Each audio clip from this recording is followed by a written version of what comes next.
Kalian tahu kan mitos soal hantu toilet?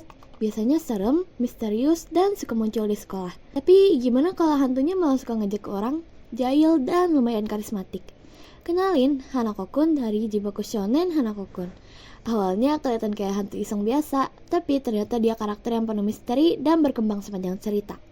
Dari sekedar hantu jahil jadi seseorang yang jauh lebih kompleks. Kita bakal bahas gimana Hanako berubah jadi hantu bocil ngeselin, jadi salah satu karakter paling tragis di anime ini. Oke, mari kita balik ke episode pertama. Hanako diperkenalkan sebagai salah satu dari 7 misteri Akademi Kamome. Rumornya dia bisa mengabulkan permintaan siapa saja yang manggil dia di toilet ketiga kamar mandi perempuan. Serem banget kan? Tapi pas beneran muncul, ya ampun, ini hantu kok malah kayak bocil jahil ya? Dia malah ngejek Yashiro terus manggil dia Daikon alias Lobak. Dan gak ada aura serem-seremnya sama sekali.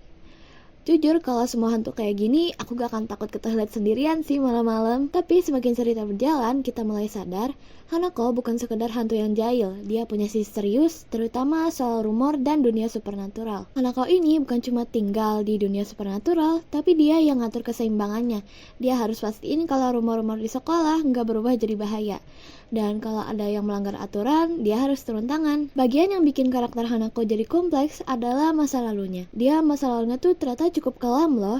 Menyembunyikan banyak hal juga, bahkan dari nenek dan Ko. Ternyata sebelum jadi hantu, dia adalah manusia bernama Amane Yogi. Dan yang lebih mengejutkan, dia dulu membunuh seseorang sebelum akhirnya mati. Dan yang lebih menyakitkan, dia sendiri kayak masih dihantui rasa bersalah atas masa lalunya.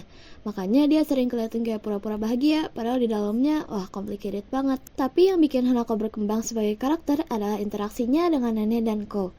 Dua orang ini benar-benar ngubah cara dia melihat dunia. Nenek bikin dia lebih terbuka soal emosinya, meskipun Hanako masih sering bercanda buat nutupin perasaannya. Dan Ko, dia ngasih perspektif baru soal dendam dan pengampunan. Awalnya, Hanako cuma ngelihat dirinya sendiri sebagai hantu yang harus nutupin masa lalunya. Tapi makin lama dia mulai sadar kalau dia nggak sendirian.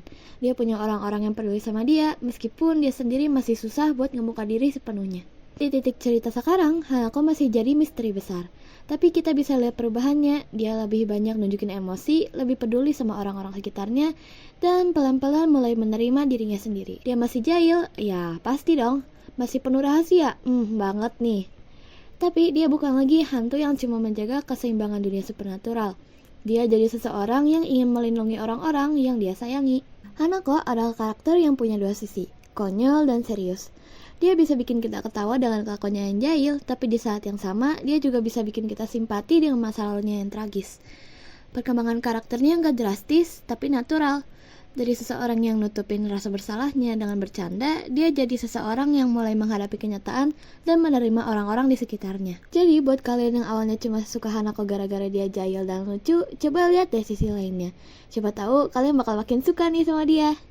Segitu dulu pembahasan kita kali ini. Jangan lupa like, komen, dan subscribe. Komen di bawah ya, menurut kalian Hanako lebih cocok jadi hantu jahil atau hantu yang tragis. Sampai jumpa di video selanjutnya. Matane!